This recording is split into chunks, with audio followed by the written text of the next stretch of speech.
Hi guys, welcome to a slightly different video. Look, an orange on a tree. If you're a regular viewer of my videos, you'll no doubt have noticed by now that I'm kind of out of my element here. I'm certainly not in Denmark anymore. Welcome to sunny Los Angeles. This video is going to be just me sitting on this couch answering a bunch of questions from you guys. So that's to say there's not going to be a whole lot of action, it's just going to be a bunch of talking. And if you don't like those videos, that's fair enough. I will be back to my regular videos next weekend or possibly the weekend after that. A lot of you have been asking, and yes, I am here in Los Angeles visiting a person of the female persuasion. In fact, this is her place.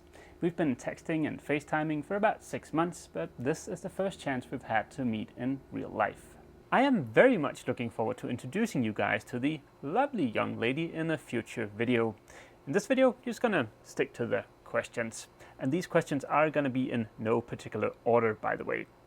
Forgive me if this has already been asked and answered, but given all the effort to dry out the hull and having to take it out of the shed very soon, are you planning on sealing the hull some way as to avoid it soaking up water again when outside in the weather? Well, I'm not terribly concerned about the hull soaking up water just because it's out in the weather. Last winter, I covered up a part of the hull with a tarp, and the part of the hull that was protected from rainwater, well, the moisture levels there behaved exactly like the rest of the boat. So I don't think, even though the fiberglass is exposed, I don't think the laminate is gonna soak up water like a sponge would. Second question. I don't know if you've covered it already, but how are you liking the Foley sleep system? Ooh, yeah, I do feel kind of bad that I haven't published the second part of that video yet. To be honest, I am a little bit conflicted. I've been using the Foley sleep system aboard Obelix for around 2 years, and on one hand, it did solve the issue with moisture underneath the mattress, but then on the other hand, it's pretty dang expensive, and the plasticky, springy thingies started bottoming out in the area around my hip after about a month, so I don't really know if it's designed for full-time use. But I'll be sure to have made up my mind before I move aboard Athena, and I'll be sure to shoot the second part of the video then. I think I might do a comparison with something like Hydrovent, but we'll see. What about your goal of getting a ham radio license? That is still very much on the list. I'm just a little hung up with the refit of Athena right now, but it's still very much on the list. I still think something like a Pacta modem is a good thing to have aboard a cruising boat, although probably in the not too distant future, something like an Iridium Go is going to be a more attractive solution for most people because it's a lot easier to set up. It's not that expensive anymore, but yeah, I'd still like to have an SSB aboard Athena. How much did you pay for Athena? What's your renovation budget? How many work days until renovations are complete? Well, as for the price and the budget, those are actually covered in a separate video. I'll see if I can link that in up here.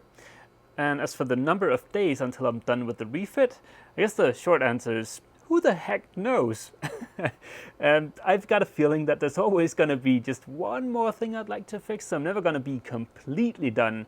The trick is going to be to know when to start cruising and still working on the boat. I've got a feeling that maybe in a year or so I'll start cruising, but it's gonna be another year after that until she's ready to do real serious cruising. But hey, who knows what the future will bring. I might find myself awfully motivated to come to, for instance, Los Angeles in the not too distant future. And if that turns out to be the case, I could certainly speed up the structural repairs required so that Athena could get ready to do a passage, but yeah, we'll see what the future brings. A little less than a month ago, you patched a hole in the hull. You'd asked if people thought it was a good repair, but I've not heard you mention it since. I was wondering if it turned out fine. Fingers crossed. Well, thank you so much for the crossed fingers. I certainly appreciate that. As is usually the case, there's no real consensus in the comment section. Some people thought it was a fine repair, and others thought I should just grind it out and give it another go. Now, given the location of that repair, that's below the waterline, and the risk involved in a failure of that repair, I'm certainly leaning towards erring on the side of caution, meaning I'm probably going to grind out that repair and give it another go. But that's most likely not going to happen until the spring. We'll see what happens.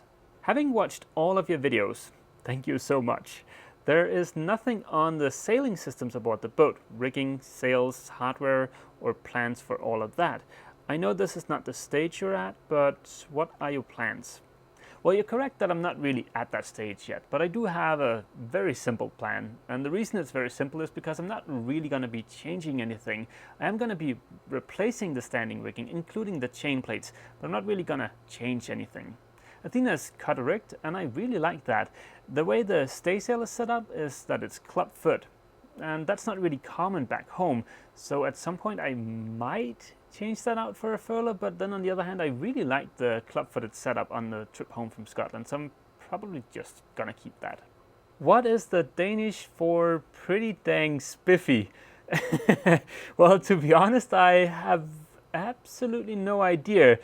Perhaps some of my fellow Danes could lend me a hand down in the description. What is the translation for pretty dang spiffy? The next question is in Danish, and it translates roughly into, do you know if the previous owner of Athena watches the videos on YouTube? Well, I have no idea if he's following along or not, but if he is following along, I certainly hope he doesn't mind watching me tear into Athena. The young lady and I are heading out to grab some dinner in about 20 minutes, so I better hurry up and knock off some questions from the list here. Progress report on the heating/vacuum of the hull to dry it out. Is it now fully dried out? Well, the areas that I've treated are dried out, but it is a little bit more time consuming than I thought, so I haven't had time to dry out the entire hull, and like I mentioned in a recent video, I doubt I'll be able to dry out the entire hull before it gets too cold for me to work with copper coat, which is what I'm going to use as anti-fouling.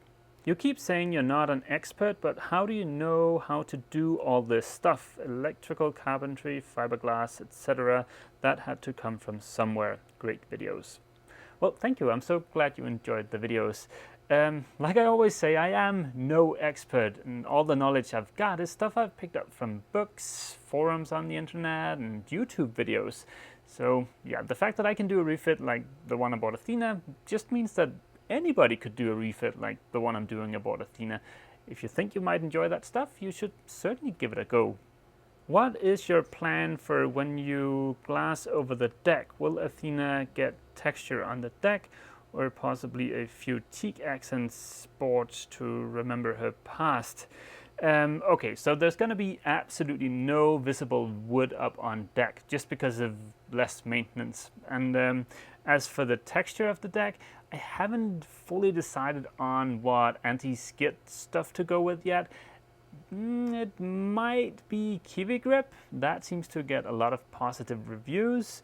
And as far as the process for glassing over the deck core, well, I haven't fully figured that out yet. I'm thinking I'm probably going to apply, let's say, 4 layers of glass, let that fully cure, come back, sand it, and put on another 4 layers of glass.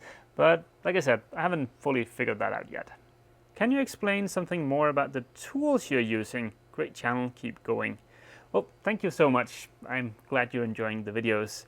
As for the tools I'm using, I'm actually planning on doing a separate video on those, because it turns out there's only like a handful of tools that I actually need, but that is going to be its own separate video, so keep an eye out for that. I'm curious as to your prior life experiences and professional career that provided the skills and patience required to complete this refit. Yeah, that pretty much ties into the I'm not an expert question just a few seconds ago.